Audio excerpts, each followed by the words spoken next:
Mi nombre es Rafael Vázquez, soy natural de Coracora, Ayacucho, Parinacochas. Ahí estudié toda mi formación inicial, primaria, secundaria, y luego fui a estudiar arquitectura a la ciudad de Huancayo, en la Universidad Nacional del Centro. Ah, Dedicado a estudiar plenamente porque no conocía a gente ya, no tenía familiares, y bueno, hacer las cosas que tenía que hacer. Ahí estudié arquitectura, terminé el año 77 y fue una profesión interesante.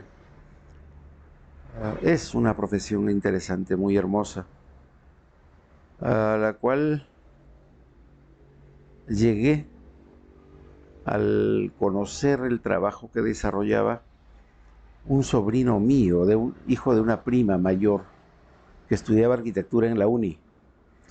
Y entonces en una época llegamos en época de vacaciones a su casa y yo veía su tablero, veía sus proyectos, veía las cosas que usaba y me encantó realmente. Yo tenía 10 años y desde esa vez yo había decidido ser arquitecto. Y no solamente eso quería ser abogado también y quería ser economista. O sea, yo decía, voy a tener varias profesiones. Bueno, pero el tiempo se dio. Terminé arquitectura, me casé, me vine a trabajar a Ica, a la universidad. En esa época, el, el Estado nos exigía a todos los egresados de todas las facultades. En esa época se llamaban programas académicos, que culminábamos la carrera, nos obligaban a hacer el famoso CESIGRA, el Servicio Civil de Graduandos. Eso comenzó con los de medicina y se amplió a todas las carreras posibles. Incluso en arquitectura nos pidieron hacer el CESIGRA vivienda. Y había pues muy pocas plazas para esto. En Huancayo tuve la oportunidad de, bueno, no sé si decirlo, pero de 72 que ingresamos a arquitectura en una época, terminé estudiando solo en la promoción, salí solo de la promoción. Mis otros compañeros se relegaron y concluí con 4 o 5 compañeros de promociones anteriores. Y como éramos pocos, había pocas plazas para el CESIGRA. Había 2 plazas en el Ministerio de Vivienda para desarrollar actividades en la selva. Y como éramos 5, no salí sorteado, lamentablemente.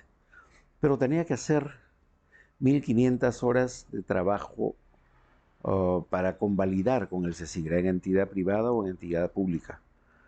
Empecé a trabajar en Lima con el arquitecto Luz Huarcaya, que es un arquitecto atleta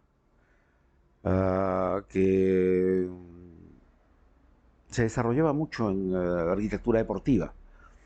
Bueno, en esos días, por circunstancias de la vida, llegué a Ica a hablar con el ingeniero Odón Fernández Lanoir, que a la sazón es primo hermano de mi mamá.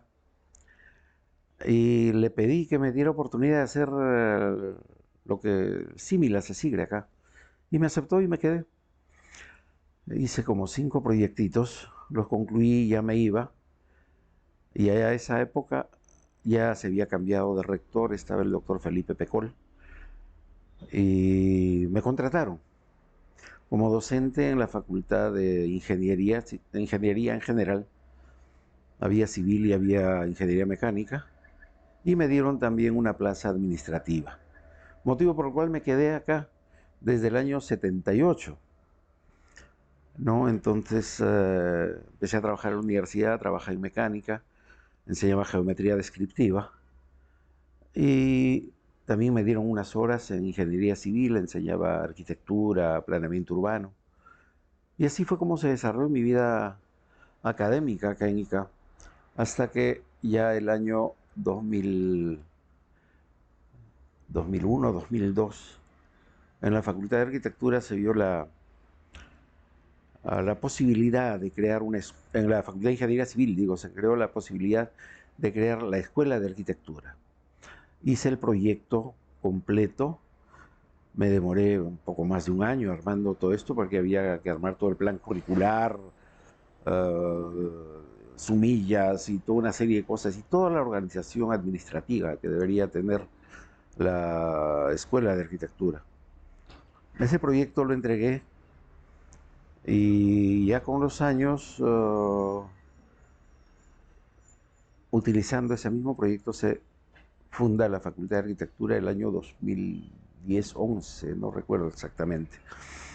Y de ahí viene funcionando ya a partir del 14-15 a la Facultad de Arquitectura, donde tuve que llegar como docente, porque yo normalmente había desarrollado mis actividades en ingeniería civil. Fui decano de ingeniería civil también. Y pasé como encargado del decanato de la Facultad de Arquitectura. Y de ahí acá venimos.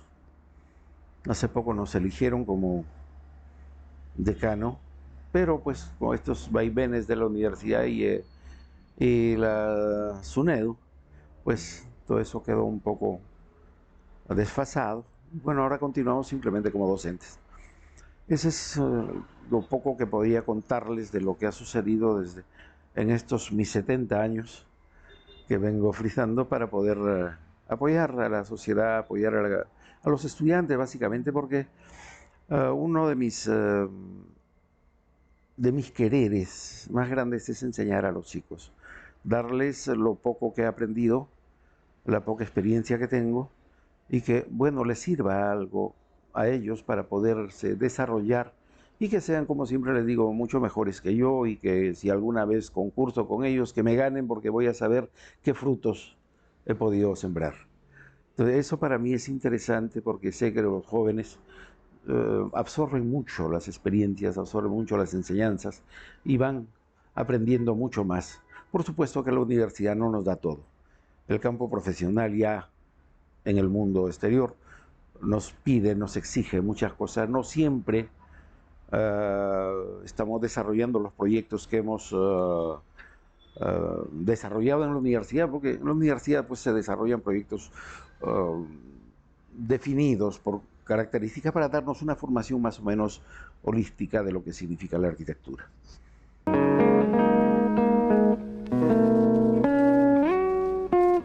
Hay muchos conceptos, muchas formas de definir la arquitectura, pero dentro del proceso de aprendizaje que he tenido, he llegado a una conclusión que es una conclusión válida incluso para enseñar y que los chicos también comprendan qué significa arquitectura.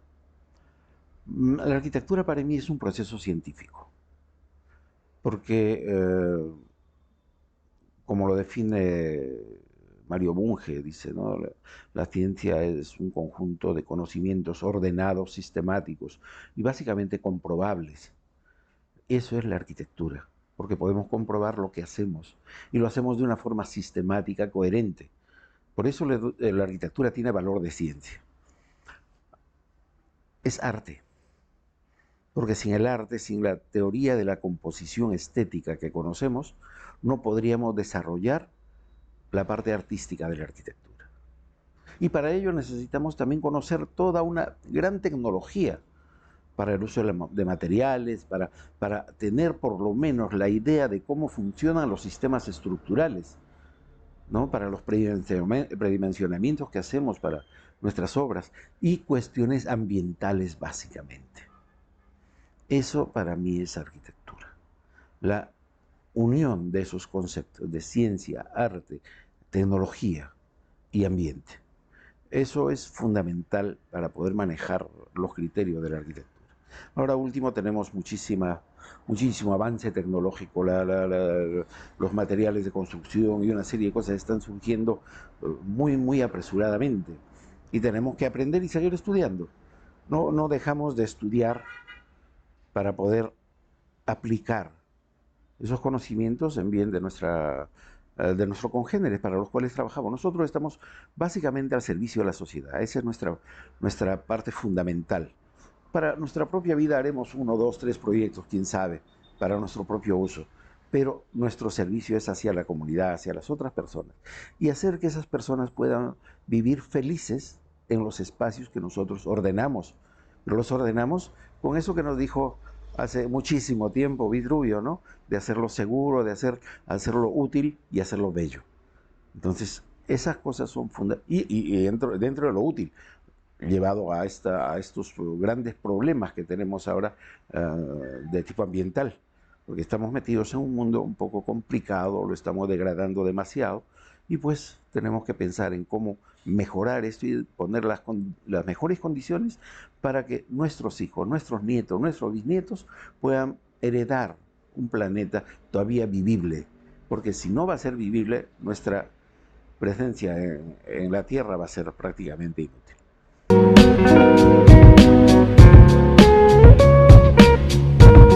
Lamentablemente en Ica no ha habido hasta la época de los 70, 80 muchas obras emblemáticas que se digan de tipo particular o de tipo público. Ha sido muy escaso. De repente la no presencia de arquitectos ha logrado eso, y sí, la bastante actividad de los ingenieros civiles ha hecho que nuestra ciudad no tenga un carácter importante. Aparte de que las autoridades municipales básicamente no han velado mucho por mantener esa característica republicana de todo el centro de Ica, del centro histórico, porque todo ya se ha deformado, ya del carácter republicano de esas alturas de los 4 metros 50 horizontales, con frisos blancos, con ventanas alargadas, con puertas altas, con las teatinas y una serie de cosas, ya casi no tenemos. Eso es lo que, por ejemplo, se ha mantenido muy bien en Trujillo o en Arequipa, digamos que se ha mantenido el carácter histórico, el carácter del sillar en Arequipa, ¿no? Entonces, y eso no se ha podido hacer en Ica, porque Ica era una ciudad muy bonita, republicana. Pues se ha dejado todo eso de lado y no está, ya se ha desconfigurado totalmente.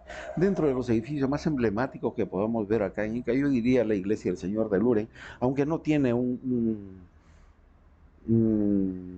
estilo arquitectónico definido, sino es una mezcla de muchas cosas. Pues es interesante, y el hecho de haberse reconstruido hace poco, pues tiene un valor interesante. Las antiguas edificaciones de Ica, que era el local central de la universidad, que era el templo jesuita, luego el colegio San Luis Gonzaga, en la catedral, y algunas pocas iglesias pequeñas, pero de un carácter un poco sencillo, que se han venido dando en el Valle de Ica. Ah, pues en la época de los 70, 80 ha venido a salir lo que es el complejo turístico de las Dunas, y por ahí uno que otros hoteles que están recientemente surgiendo. De repente eso también como resultado de la presencia de las facultades de arquitectura en Ica, porque veo que ya, a pesar de ser proyectos pequeños, ya tienen cierto tipo de carácter, cierto tipo de estilo diferente a los cajoncitos que se hacían antes, ¿no? Entonces está cambiando eso sustancialmente en base al trabajo de nuestros nuevos arquitectos. Espero que madure la idea y se tengan que hacer muchas más edificaciones emblemáticas para nuestra ciudad. Eso básicamente dentro de lo que sucede en Ica.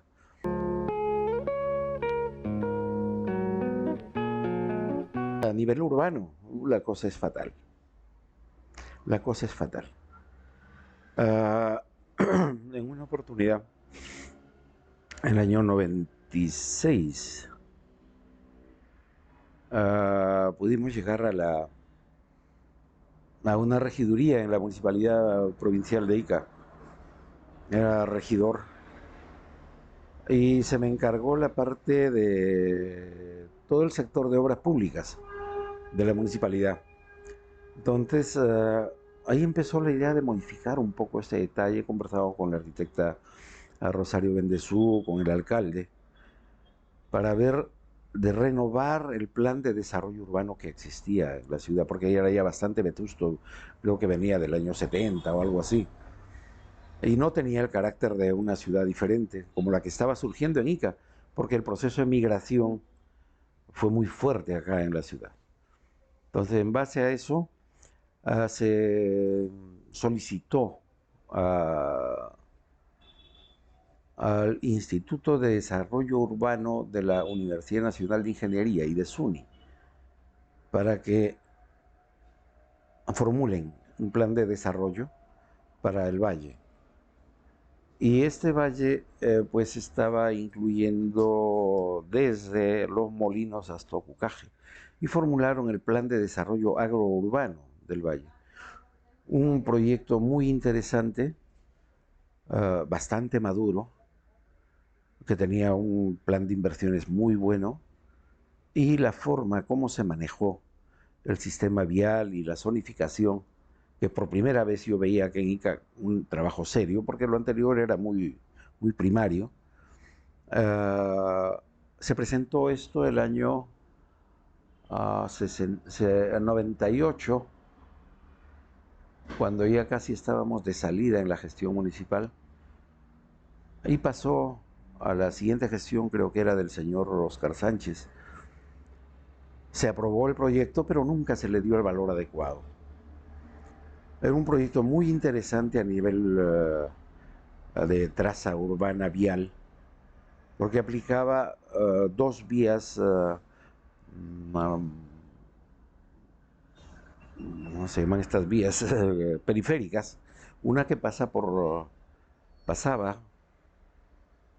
partiendo de la curva más grande que viene de la Panamericana de Lima, la vía de Avitamiento, decía, pasaba a irse hacia Tinguiña, pasaba por los Farallones y regresaba hacia Los Aquijes.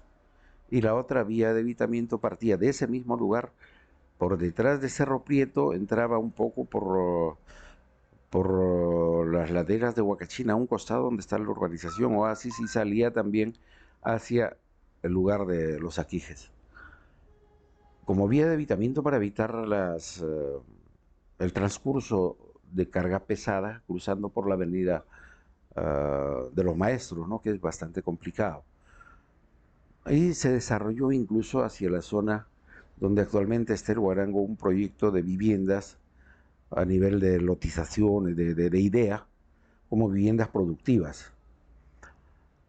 Y en ese mismo terreno vemos que actualmente pues, se ha trastocado totalmente la idea de lo que es vivienda urbana y lo que es ciudad.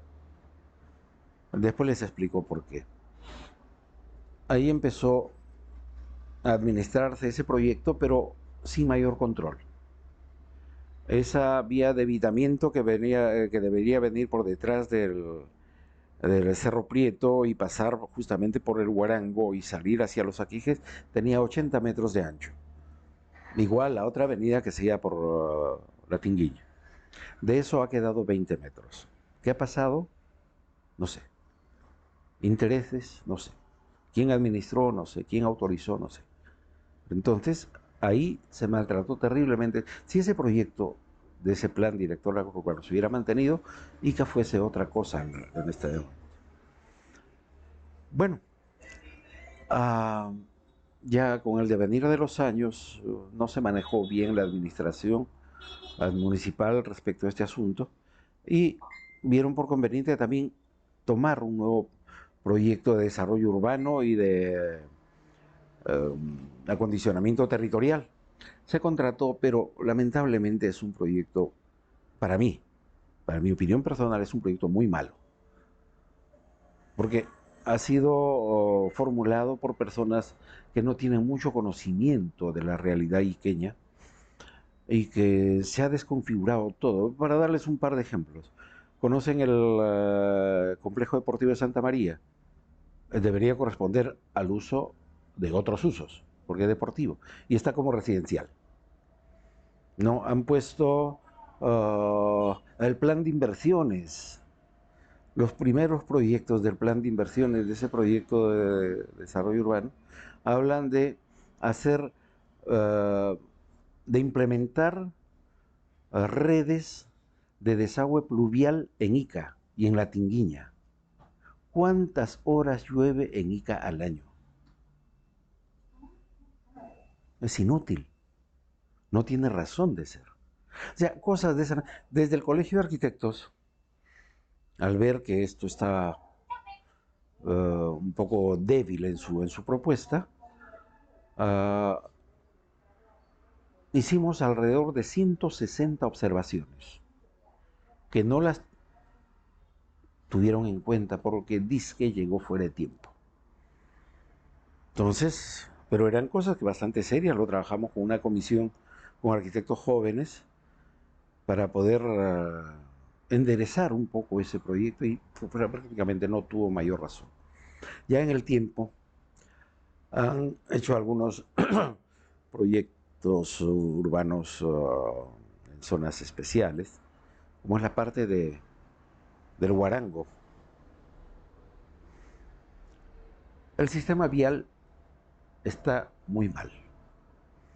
La municipalidad no ha tenido en cuenta que todo el desarrollo urbano de crecimiento que se ha dado hacia el sector oeste de la ciudad no tiene vías mayores, a no ser la única que se supone que la van a hacer, la van a construir, es la que va a Huacachín, porque vías mayores no existen y existen gran cantidad de urbanizaciones en toda esta zona. O sea, a un lado está el Sol de Huacachín, no sé, ahí Oasis. Hacia el otro lado están Los Portales, Virgen de Chapi. Y hay una gran cantidad de mini urbanizaciones que tampoco tienen el carácter de urbanizaciones, porque no han aplicado un plan integral para poder desarrollar su parte vial y más aún la parte de servicios. Uno va a esas urbanizaciones y no encuentra zonas comerciales. Lo que está sucediendo es que los garajes de las viviendas se están convirtiendo en tienditas. Y eso no es, pues, desarrollo urbano, no es planeamiento urbano. Si uno quiere comprar pan, tiene que irse en vehículo a comprar pan porque no hay panaderías. ¿Quiere una lavandería? Tampoco hay. ¿Quiere consultorios? No hay consultorios. No hay servicios urbanos de primera mano, de barrio, que